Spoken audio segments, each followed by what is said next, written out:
লেবাননে চলমান যুদ্ধবিরতির মাঝে হরমুজ প্রণালী দিয়ে সব ধরনের বাণিজ্যিক জাহাজ চলাচলের জন্য সম্পূর্ণ খুলে দেওয়ার ঘোষণা দিয়েছে ইরান।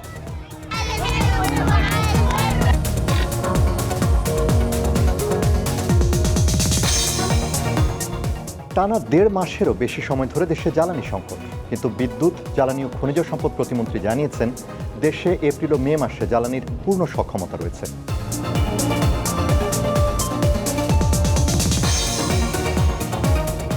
বাংলাদেশের ইতিহাসে সবচাইতে বেশি পরিশোধিত জ্বালানি আমাদের মজুদ হয়েছে। ঘরের মাঠে ৩ বছর পর নিউজিল্যান্ডের কাছে ২৬ রানে হেরে গেছে পূর্ণ শক্তির বাংলাদেশ ক্রিকেট দল।